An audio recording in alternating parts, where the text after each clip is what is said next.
Bismillahirrahmanirrahim. Assalamualaikum warahmatullahi wabarakatuh.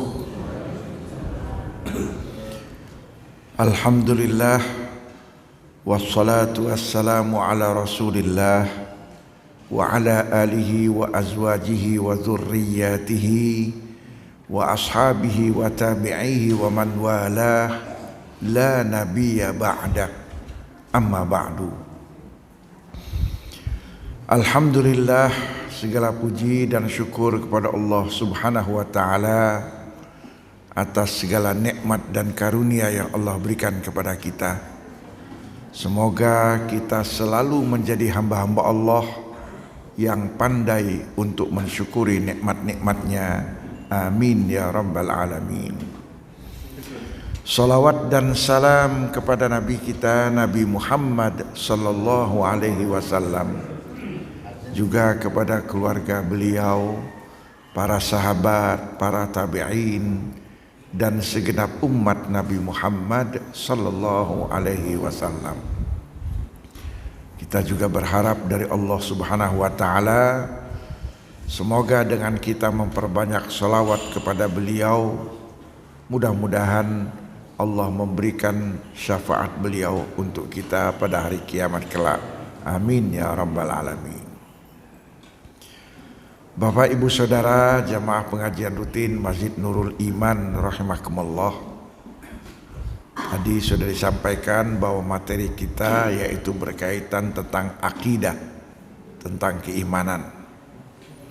Dan di sisi lain pada hari ini adalah tanggal 3 tahun 2026. Artinya baru 3 hari tahun 2025 berangkat meninggalkan kita.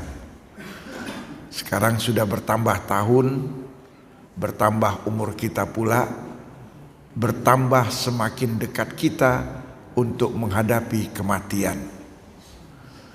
Karena itu kalau kita menyadari hakikat umur, semestinya kita itu tidak pantas untuk mengungkapkan kebahagiaan yang berlebih-lebihan pada saat pergantian tahun.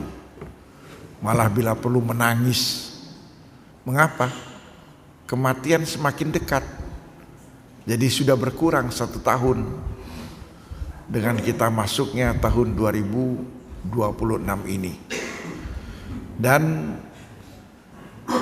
pergantian tahun seperti ini adalah momentum yang paling tepat untuk kita melakukan muhasabah, untuk melakukan introspeksi diri, untuk melakukan refleksi, untuk kita mengevaluasi kira-kira tahun 2025 kemarin mana yang lebih dominan.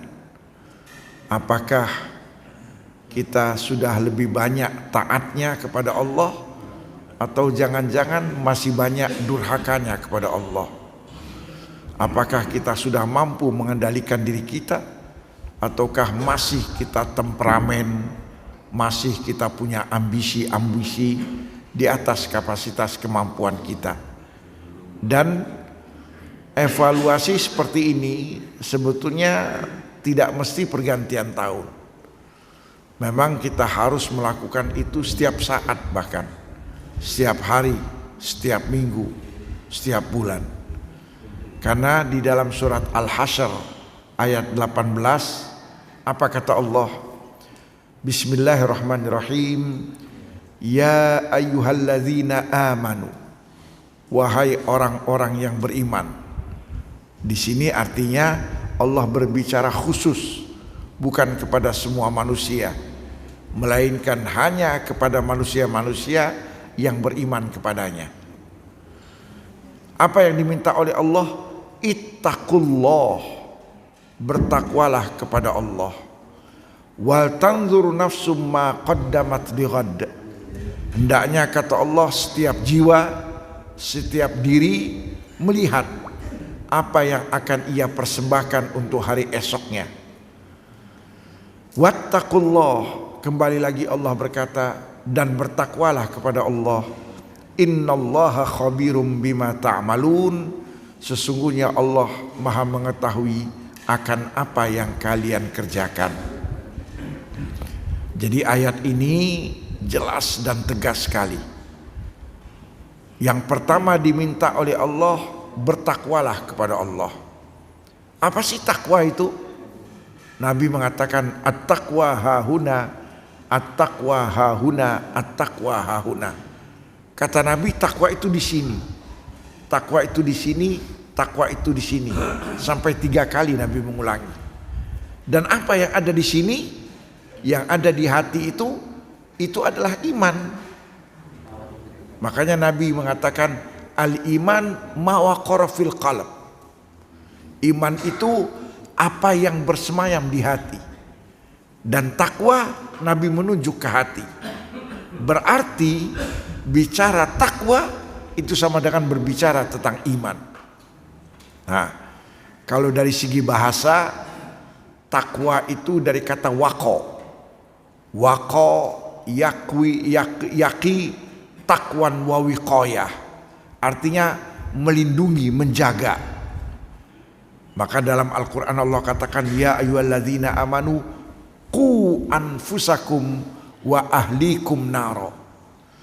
Wahai orang-orang yang beriman, qu, bentengilah, selamatilah ya diri kalian dan keluarga kalian dari apa? Dari sisaan api neraka. Jadi takwa itu, kita dikatakan manusia yang bertakwa kalau kita itu sudah memiliki iman yang benar dan iman yang kuat. Nah itu. Dan tidak mungkin kita memiliki iman yang benar dan kuat kalau kita tidak mengenal siapa itu Allah Subhanahu wa ta'ala. Maka berarti masalah iman, masalah takwa itu adalah hal yang pertama dan utama yang harus menjadi perhatian kita. Ketika seorang itu bertakwa, apa yang akan muncul pada dirinya? Maka dia itu siap untuk selalu mengevaluasi diri, untuk mempersiapkan dirinya menghadapi hari esoknya. Jadi indikator orang itu punya bertakwa kalau dia suka merenung akan hari akhiratnya. Makanya Rasulullah pernah mengatakan, al-kayyisu man dana nafsahu wa amila lima ba'dal maut.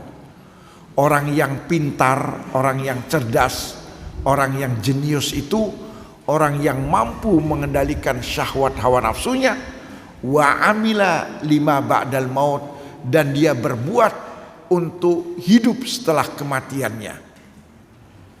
Hidup setelah kematian itulah hidup akhirat. Maka orang yang pintar itu, kata Nabi, yang mampu mengendalikan syahwat hawa nafsunya dan selalu berhitung apa yang ia lakukan itu untuk kepentingan akhiratnya. Wal ajizu man atba'a nafsahu hawaha. Sebaliknya, kata Nabi, orang yang lemah itu siapa dia? Orang yang mengikuti keinginan nafsunya. Jadi orang yang lemah itu orang yang mengikuti keinginan nafsunya. Apa yang diinginkan nafsunya, ambisinya diikuti. Bahkan na'udzubillah min dzalik, tidak sedikit menghalalkan segala macam cara. Yang penting apa yang diinginkan tercapai. Wa tamanna 'alallahil amani. Kalau bicara tentang akhirat, dia penuh dengan angan-angan. Mumpung masih muda, nantilah kembali kepada Allah. Nanti aja taatnya, nanti aja baiknya. Itu yang ada. Bahkan tidak sedikit yang mengklaim yang penting jadi orang Islam, pasti surga. Iya. Masalah nanti ke neraka, nggak apa-apalah ke neraka dulu. Sampai ada yang seperti itu. Nah itu, toh Allah itu maha pengampun, Allah maha penyayang. Nah hal-hal yang seperti inilah terjadi pada manusia yang lemah, kata Nabi. Jadi orang yang bertakwa itu adalah orang yang mengenal Allah. Lantaran dia mengenal Allah, maka dia punya iman yang kuat, iman yang benar. Dan akhirnya apa? Dia selalu berbuat ucapannya, tingkah lakunya dengan mempertimbangkan akhiratnya. Wattaqullah, dan bertakwalah kepada Allah. Kembali lagi, jadi ayat ini diawali dengan perintah bertakwalah kepada Allah, kemudian juga perintah dan bertakwalah kepada Allah. Maksudnya apa Bapak Ibu? Takwa itu tidak boleh putus, tidak boleh melemah, tidak boleh berhenti walaupun sekejap pun. Kenapa? Karena kita tahu kematian itu hanya Allah yang tahu. Jadi ketakwaan itu harus istiqomah, harus kita pelihara. Karena tidak sedikit ada saudara-saudara kita, mereka sedikit lupa saja sedikit kepada Allah, disitulah setan dari jin atau setan dari manusia mulai menggoda dan menjerumuskannya. Dan dalam surat Al-Hijr ayat 99, apa kata Allah? Wa'bud rabbaka, dan beribadalah kepada Tuhanmu Allah, hatta ya'tiyakal yaqin, sampai datang kepadamu al-yaqin, yaitu al-maut, kematian. Nah itu. Jadi betul-betul wajib bagi kita menjadi manusia yang bertakwa, manusia yang beriman sampai akhir hayat kita. Lalu ayat ini ditutup, wa innallaha khabirum bima ta'malun. Sesungguhnya Allah Maha mengetahui akan apa yang kalian lakukan. Kenapa? Allah tahu segala-galanya. Tetapi fokus di sini yaitu tentang perbuatan, apa yang kita lakukan. Jadi memang betul Bapak Ibu, yang akan menjadi perhitungan menentukan nasib di akhirat itu yaitu perbuatan-perbuatan kita. Masalah umur nggak ditanya sama Allah, karena kita tahu umur itu Allah yang menentukan. Masalah rizki nggak ditanya sama Allah, karena rizki itu Allah yang menentukan. Jadi yang akan diinterogasi apa? Yaitu amal perbuatan kita. Faman ya'mal, barang siapa berbuat mithqala dzarrah, sekecil apapun kebaikan, khairan yarah, pasti dia akan melihatnya. Wa may ya'mal mithqala dzarratin syarran yarah, sekecil apapun keburukan yang ia lakukan, kalau dia tidak bertobat, kalau dia tidak minta ampun, dia juga akan melihatnya. Nah inilah dia evaluasi muhasabah yang kita lakukan. Jadi sekali lagi Bapak Ibu, yang kita lakukan muhasabah itu bukan masalah kok rezeki saya berkurang, kok penghasilan saya berkurang, kok badan saya, fisik saya ini sudah melemah dan sebagainya. Bukan itu yang dievaluasi. Selama ini kan kita yang selalu mengevaluasi itu. Waduh, tenaga sudah mulai berkurang. Bukan itu. Karena yang namanya bertambah umur itu bertambah berkurang kemampuan, Allah sudah kasih tahu dalam surat Yasin yang sering kita baca, wa man nu'ammirhu nunakkishu fil khalaq. Wa man nu'ammirhu, barang siapa yang Allah katakan diberikan umur yang lebih, nunakkishu fil khalqi, maka posturnya akan mengalami penurunan. Jadi udah lagi, jangan lagi kita itu bertambah umur, bertambah gagah, bertambah perkasa, udah lagi lah, penipuan semua itu. Makanya apa? Banyak yang tergoda, nggak siap untuk tua. Ujungnya apa? Operasi, tarik sana, tarik sini, mukanya kinclong, jalannya tekesot-kesot. Itu fakta itu. Iya. Malah kita ketawa kadang-kadang ngelihat. Rambutnya udah, masih hitam rambutnya. Nggak taunya apa? Itu tadi, jalan mau berdiri aja minta tolong orang. Padahal itulah dia. Maka Allah yang mengatakan, waman nu'ammirhu nunakkisu fil khalq. Barang siapa yang diberikan umur tambah, maka nunakkisu, maka kami kembalikan dia fil khalqi, seperti semula, semakin balik lagi. Kembali nanti pada akhirnya apa? La haula wala quwata illa billah. Nah, jadi itu Karena itu apa yang harus kita evaluasi, yaitu perbuatan, pekerjaan kita. Karena sesungguhnya Allah Maha mengetahui akan apa yang kalian lakukan. Kelihatan minum dulu ini.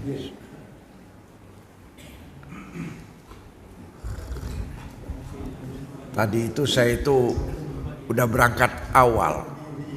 Begitu sampai di depan itu rel, Babaranjang lewat. Udah pakai macet lagi, pakai berhenti lagi. Ya Allah.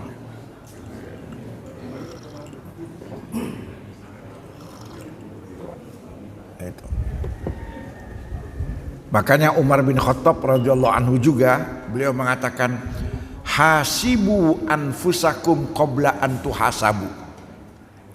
Lakukanlah perhitungan terhadap diri kalian sebelum kalian nanti dihitung oleh Allah. Wazinu anfusakum qabla an tuzanu. Timbang-timbanglah diri kalian sebelum kalian betul-betul nanti di akhirat ditimbang.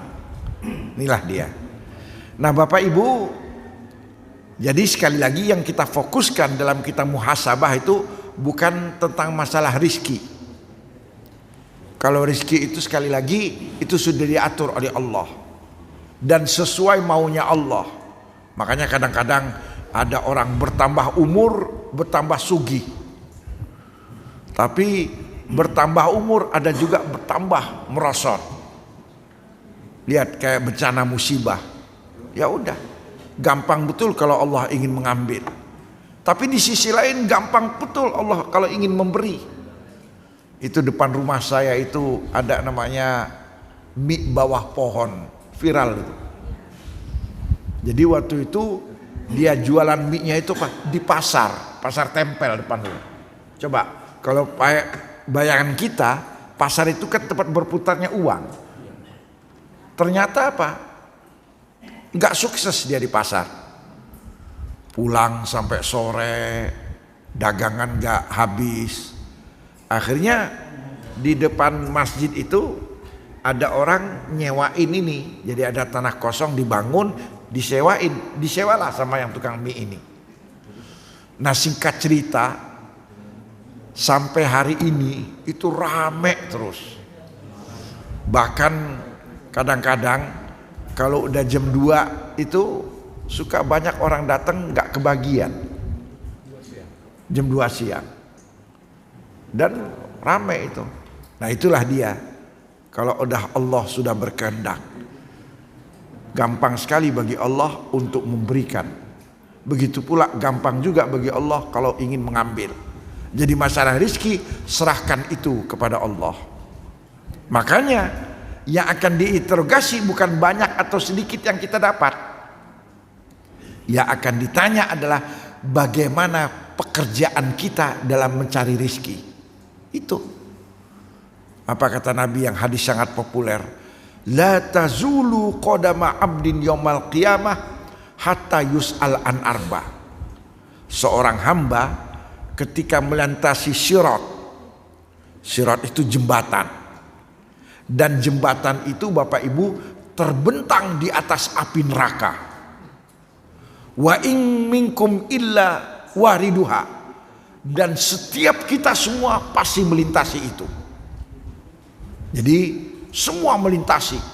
Kalau diceritakan dalam hadis itu, ada yang secepat kilat, ada yang seperti orang berlari, ada juga yang merayap, dan banyak yang pada berguguran pada saat melintasi itu. Dan siapa itu yang berguguran? Kalau dia hamba yang beriman, ketika gagal mempertanggungjawabkan 4 hal. Yang pertama, an umrihi fima afna.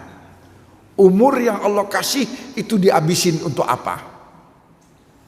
Ketika si hamba itu menghabiskan umurnya dengan maksiat, dengan lalai, dengan durhaka, maka pada saat dia melintas jembatan as-sirat itu dia akan jatuh. Yang kedua, wa an syababihi fima abla. Usia muda, usia produktif pada saat kita berada di puncak-puncaknya. Jadi kanak-kanak remaja sudah lewat, udah gitu tua bangka belum masuk. Jadi masih usia lagi puncak-puncaknya. Itu juga dihabiskan untuk apa? Umur secara umum, usia produktif itu dihabiskan untuk apa? Kemudian yang ketiga, wa an malihi min aina iktasabahu. Harta yang dia miliki itu didapat dari apa? Jadi bukan masalah harta banyak atau sedikitnya. Didapatnya dari mana dia? Jadi bisa aja orang itu nggak punya harta. Hartanya dikit. Tapi harta yang dikit itu dari nipu. Harta yang dikit itu dia dapat dari ngebegal. Nauzubillah min dzalik. Maka pada saat dia melewati jembatan itu, dia pun akan jatuh. Nah itu. Jadi bukan masalah banyak atau sedikitnya. Kemudian yang keempat, wa aina anfaqahu.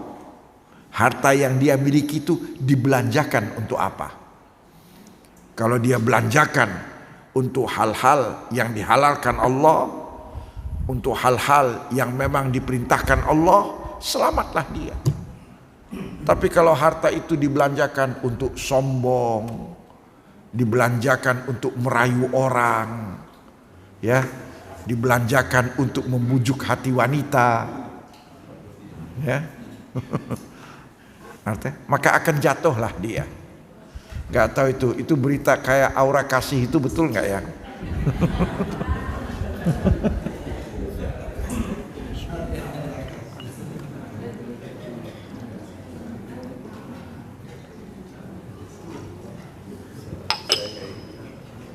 Apa?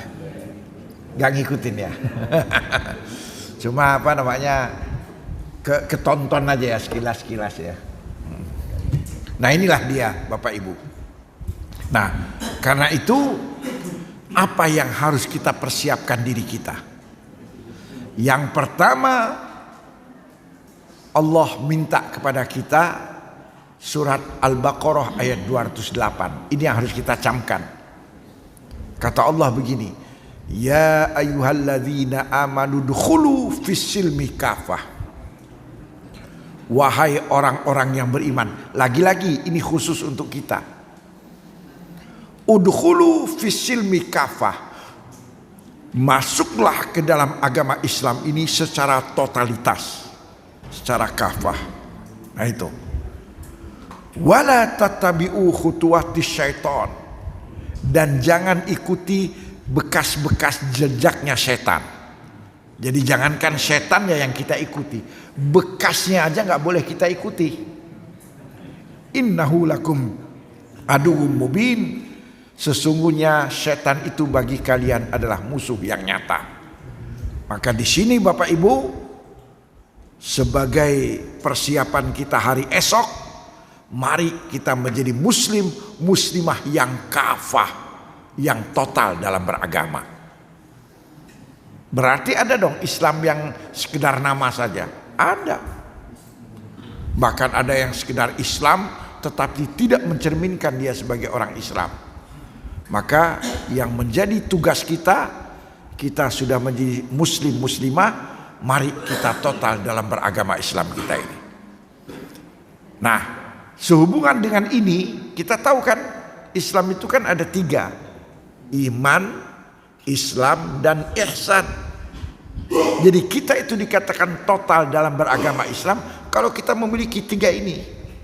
Punya iman yang benar dan kuat, siap mengamalkan Islam, dan menjadi manusia yang ihsan. Itu iman artinya akidah, Islam artinya syariah, ihsan artinya akhlak. Jadi kita dikatakan muslim, muslimah yang kafah kalau kita memiliki 3 hal ini. Dan jadi muslim muslimah kafah itu bukan dari penampilan, bukan dari casing. Itu yang perlu dicatat. Karena Nabi mengatakan, innallaha la yanzuru ila suwarikum. Allah tidak melihat casingnya kalian. Wala ila amwalikum. Dan Allah juga tidak melihat harta kalian. Walakin yanzuru ila a'malikum wa ma fi qulubikum. melainkan yang dilihat oleh Allah adalah pekerjaan kalian dan apa yang ada di hati kalian. Nah ini, jadi kita dikatakan muslim muslimah yang kafah kalau kita sudah paham. Pertama tadi kita memiliki tiga hal itu. Yang kedua, jangan kita tertipu. Karena memang setan itu ingin menjerumuskan kita, menggoda kita itu apa? Kita lebih fokus ke casing. Lebih fokus ke penampilan. Iya. Penampilannya Masya Allah. Udah kayak Nabi. Tapi digunakan untuk nipu orang. Untuk bagaimana dia mempengaruhi orang. Jadi hati-hati, ini dia ya. Nah, hal yang pertama daripada iman apa dia? Yaitu tadi, kita harus membebaskan diri kita sebagai seorang muslim muslimah yang kafah dari hal-hal yang sifatnya syirik sekecil apapun. Yang sering saya berikan contoh, sampai-sampai foto-foto pun hati-hati. Kan kadang-kadang banyak itu orang jual-jual foto. Oh ini foto Syekh Abdul Qadir Jailani. Gak taunya apa? Lukisan. 5 orang yang disuruh melukis akan beda-beda. Begitu lihat, kok foto Syekh Abdul Qadir Jailani saya lebih mancung ya dari foto Syekh Abdul Qadir yang ada di rumah kamu. Ya karena dia bukan foto, hasil apa? Imajinasi, khayalan. Yang lebih parah lagi Bapak Ibu, ini kalau kita lihat di Syiah, itu sampai fotonya Ali bin Abi Thalib dia punya. Fotonya Hasan Husain mereka punya. Astagfirullahaladzim. Jadi jangan ikut-ikutan. Dan memang betul Bapak Ibu, saya juga nggak tahu kenapa ya, orang Syiah itu Bapak Ibu, mereka itu memang sama foto itu ya model kayak orang Cina. Kadang-kadang kan datuknya, kakeknya itu kan ditaruh itu. Di sana begitu Pak. Jadi saya pernah lihat di Jawa Timur ada pesantren. Pesantren itu menganut paham Syiah. Jadi setiap ruangan di pesantren itu ada fotonya. Foto siapa? Foto Imam Khomeini. Jadi mereka mengkultuskan di foto itu. Nah bagi kita Ahlus Sunnah wal Jamaah harus kita waspadai. Jangan sampai kita terjebak ikut-ikutan karena ketidakpahaman kita. Kenapa? Sekecil syirik itu bisa merusak amal kebaikan dan ibadah yang kita lakukan.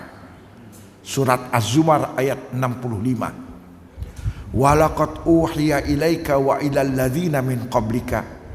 Sungguh telah diwahyukan kepada engkau hai Muhammad dan juga kepada nabi-nabi sebelum engkau.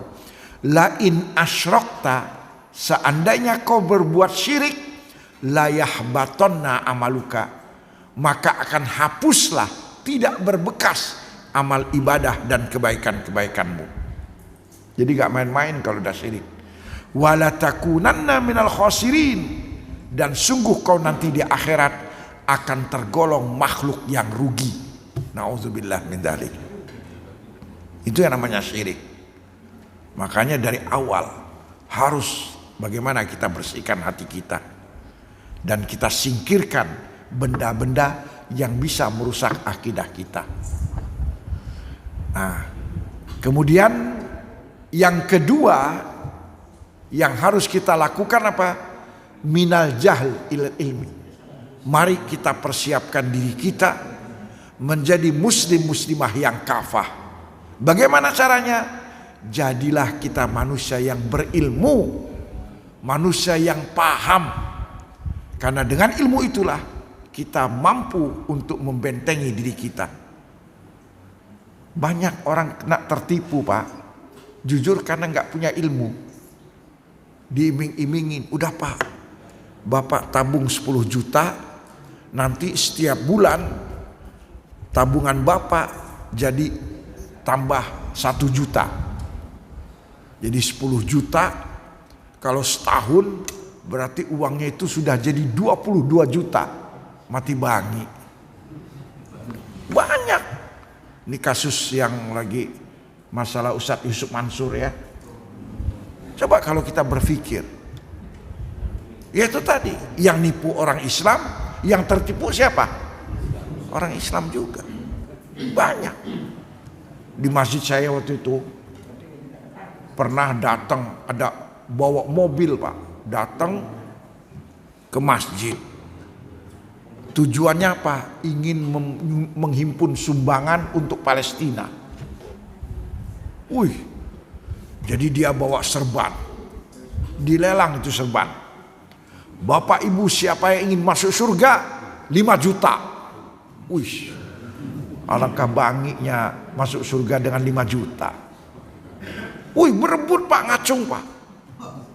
Saya bilang, ya Allah. Nah itu, ada juga yang jual buku. Jual buku. Dia bawa, Bapak ibu siapa ingin masuk surga? Ini buku 3. Hanya 5 juta. Adalah 10-an orang yang nunjuk beli. Karena belum sesuai dengan harapan, dikurangin. Jadi tinggal 2. Ini 2 buku 3 juta. Ya banyak juga yang beli. Akhirnya dikurangi, tinggal 1 buku. Ini 1 buku 1 juta. Nggak puas dari itu, dia ngedarin ini. Ngambil apa? Sejadah. Kelilingin. Jadi ya dapatlah sekitar 90-an juta. Tuh. Orang, iya. Jadi artinya inilah dia. Betapa mudahnya tertipu. Kenapa? Jangan salahkan Allah. Jangan salahkan Rasul, jangan pula salahkan agama Islam kita. Salahkan siapa? Salahkan diri dewek. Iya, karena kebodohan kita banyak. Ya kayak kalau kita nonton yang viral ya, kayak Ustadz Yusuf Mansur. Ya itu tadi saya nonton itu waktu di mana itu, di Vietnam atau di mana lah itu. Ada yang hadir itu yang kacamata, dipanggil, ditanya berapa isi dompetmu, ya viral itu. Ternyata ada 80, apa itu namanya, 80 apalah uang sana itu. Jadi dibilang, kata Ustadz Yusuf Mansur, kita nggak usah ambil yang tinggi lah, nggak usah ngambil yang 700 kali lipat, kita ambil yang 10 kali lipat. Ini kata dia gini, ini uang nih, dikurangin. Kamu bersedekah dengan 10. Kali 10 ini berapa? 10 kali lipat 100. Berarti uang kamu adanya berapa? Ya sempat yang orang itu bingung aja dia. Maka uangnya menjadi berapa? Uang 80 dikurangin 10, tapi 10 ini menjadi 100. Jadi uangnya berapa? Udah 170. Kalau dikurangin 20 berarti apa? 260. Terus begitulah terus ya. Wow, tepuk tangan. Nah, akhirnya ditaruh uangnya di bawah. Terus sama Ustadz, berapa yang kamu ingin tinggalkan? Dari uang 80 itu berapa yang mau ditinggalkan? Ternyata sama orang itu diambil semuanya. Artinya dia nggak termakan. Kecewa. Gak ada yang ditinggalin. Kata Ustadz Yusuf Mansur, itu viral itu Pak. Artinya dia nggak berhasil untuk ini. Karena ada yang lagi yang dipanggil, kamu datang pakai apa? Pakai motor. Ada kan yang itu. Langsung dalam waktu sekian bulan akan jadi mobil. Nah itu. Akhirnya itu terjadi. Artinya coba kita mikir. Kalau seandainya Bapak Ibu kita bersedekah dan cash kita mendapatkan kelipatan imbalannya itu sekarang, pastilah Nabi Muhammad SAW orang yang paling kaya raya. Beliau tuh semua hartanya sudah disedekahin kepada Allah. Ternyata hidupnya lebih banyak menderita daripada senangnya. Jadi itu. Nah ini gunanya kalau kita punya ilmu. Abu Bakar As-Siddiq, seluruh hartanya pun disedekahkan di jalan Allah. Umar bin Khattab separuh hartanya. Tapi faktanya hidupnya pas-pasan aja. Jadi ada yang dibuang sama Ustadz Yusuf Mansur, yaitu kata apa? Di akhiratnya dibuang. Jadi Allah lipat gandakan 10 sampai 700 di akhirat. Bukan sekarang. Ya kalau sekarang mah nggak usah mikir-mikir. Siapa ayo yang mau ini, pasti kita bersedekah sebanyak-banyaknya. Yang lebih prihatin yang saya tangkap ada kata-kata yang nggak pas, tau nggak usah mikirin bayar-bayar hutang, ayo sedekah dulu. Mapas. Padahal Bapak Ibu, bayar hutang itu hukumnya apa? Wajib. Bersedekah itu hukumnya apa? Nah inilah, kalau kita nggak punya ilmu. Kalau kita nggak punya ilmu, kita akan terjebak, Bapak Ibu. Ya, terjebak. Makanya ada seorang ulama mengatakan, min alamati tiba'il hawa, termasuk seorang hamba itu beribadah atau berbuat kebaikan ngikutin hawa nafsu, al-musara'atu fin nawafil wal khairat. Dia begitu cepat, begitu tanggap untuk berbuat kebaikan yang sunnah dan juga kebaikan-kebaikan sosial. Cepat bener dia. Wattakasulu anil wajibat. Tapi kalau yang wajib dia setengah hati, dia males-malesan. Inilah dia. Jadi kalau udah disuruh sholat Idul Fitri, dia nggak dimasukin panitia, meribok dia, ngambek. Iya. Sementara 5 waktunya masih Senin Kemis. Jadi dia lebih fokus bagaimana tentang sholat Idul Fitrinya daripada 5 waktunya. Ini pertanda bahwa si hamba ini apa? Beribadah dengan nafsu, bukan dengan ilmu, bukan dengan ikhlas. Jadi sekali lagi Bapak Ibu, harus kita menjadi muslim, muslimah yang kafah dengan cara mari kita menjadi orang yang berilmu. Dan banyak contoh itu kalau kita lihat di dalam Al-Quran, ketika Allah mengajarkan doa kepada Nabi kita Nabi Muhammad SAW, ternyata yang diajarkan bukan minta banyak harta, bukan minta panjang umur yang rata-rata kita minta. Yang diminta apa? Wa qur rabbi zidni ilma. Dan katakanlah ya Muhammad, zidni, perkayalah aku. Dengan apa? Ilmu. Dan di dalam Al-Quran juga Allah mengatakan, surat Fatir ayat 28, innama yakhshallaha min ibadihil ulama. Hanyalah, kata Allah, yang bisa khusyuk dalam beribadah, yang bisa totalitas dalam beribadah kepada Allah, al-ulama.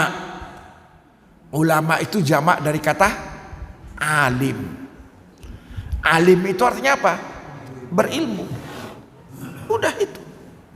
Jadi yang bisa khusyuk, bisa total dalam beribadah dan ibadahnya benar, yes, kalau memang dia punya ilmu. Betul Pak. Tapi kalau dia nggak punya ilmu, jadi korbanlah dia. Di situ setan akan mulai menggiring dia. Udah kamu, masa kamu udah berangkat haji 40 hari, masa sih nggak bisa kamu nyium Hajar Aswad? Itu ada yang umroh cuma 7 hari, dia bisa nyium Hajar Aswad. Dipanas-panasin sama setan. Iya coba, kamu dia 7 hari bisa nyium Hajar Aswad. Nah kamu 40 hari loh, masa nggak bisa nyelok? Alangkah lemahnya kamu. Apa kata orang? Nah loh, mulai itu masuk. Tapi kalau orang yang berilmu dia tahu, yang namanya mencium Hajar Aswad hukumnya apa? Sunnah. Menzolimi orang hukumnya apa? Haram. Ya udah ngapain? Tapi lihat coba, yang kasus-kasus banyak terjadi, ya orang Indonesia Raya Merdeka Nusantara Bahtera Sejahtera. Jadi nggak bisa dipungkiri. Berarti apa? Masih banyak saudara-saudara kita dia beribadah karena nafsu. karena godaan setan, bukan karena ilmu, bukan karena Allah, dan tidak sesuai dengan ajaran yang diinginkan oleh Allah Subhanahu wa taala. Kemudian tuh ya, yang ketiga yang harus kita lakukan masih berkaitan dengan iman, apa dia? Mari kita mempersiapkan diri menjadi muslim muslimah yang kafah, yaitu dengan cara total bertawakal kepada Allah Subhanahu wa taala. Bergantung hanya kepada Allah Subhanahu wa taala. Ini indikator. Jadi kalau dia sudah mengenal Allah, Allah yang maha kaya, Allah yang maha mengatur, Allah yang memberikan kesembuhan, Allah yang memberikan rizki, ya udah, masa dia mau bergantung kepada manusia, atau dia bergantung kepada pekerjaan, atau dia bergantung kepada siapa? Kepada seseorang. Tidak sedikit, dan faktanya ada. Gara-gara cinta gak bisa hidup saya kalau gak ada dia. Benar.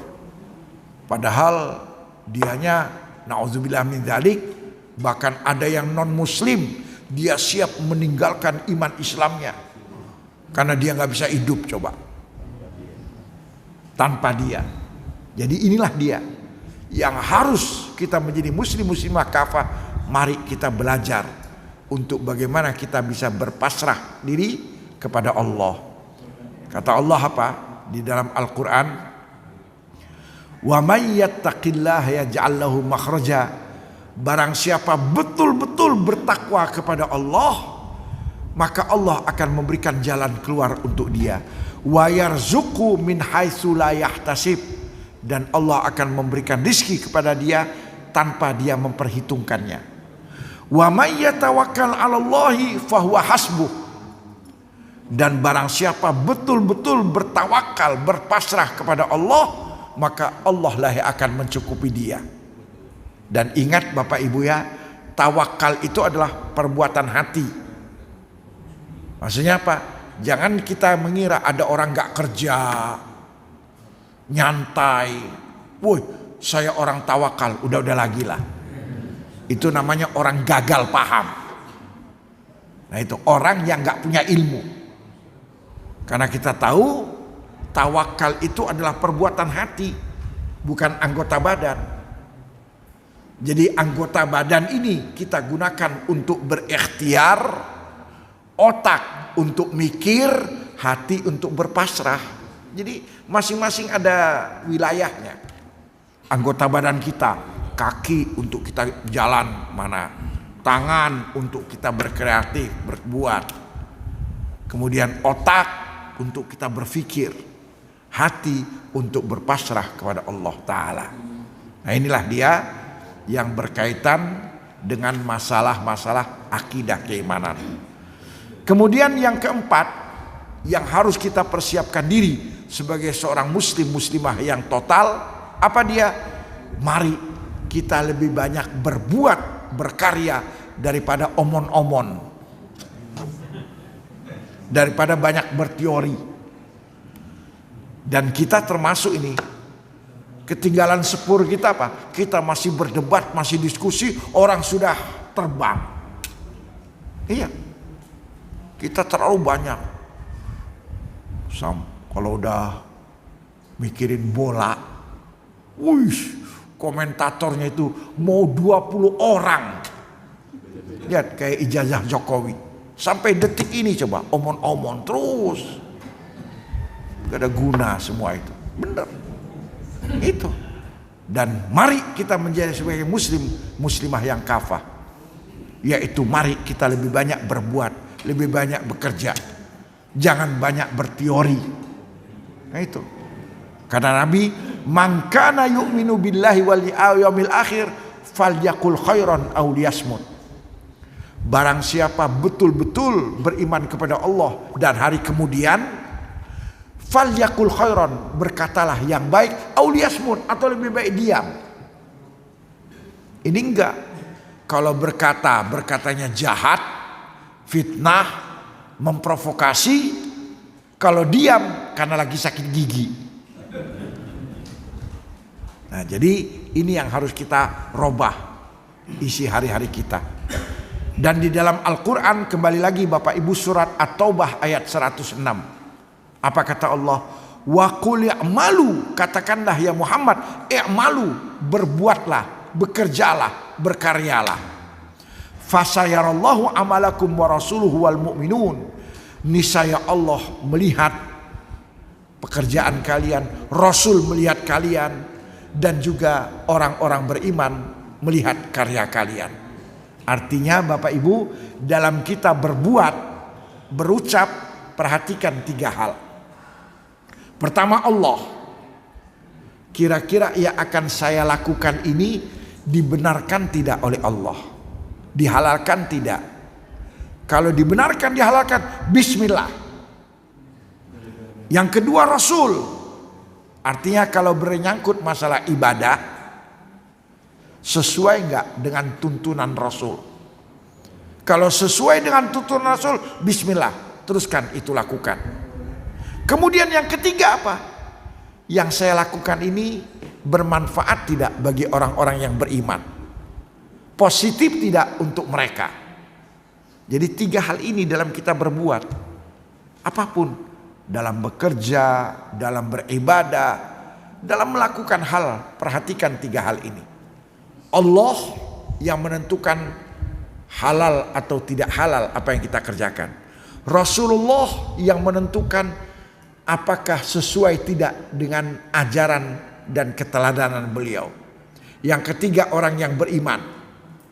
Kira-kira mendapatkan manfaat tidak dengan apa yang kita kerjakan. Makanya jujur Bapak Ibu ya, kalau saya lihat diskusi yang panjang lebar udah sekian tahun tentang masalah ijazah itu, ya Allah, 3 ini Pak bertolak belakang semua. Ya satu, apa iya dengan cara seperti gitu? Padahal man satara musliman satarallahu yaumil qiyamah. Kata Nabi, barang siapa menutup aib seseorang, niscaya Allah akan tutup aibnya nanti pada hari kiamat. Artinya nggak boleh.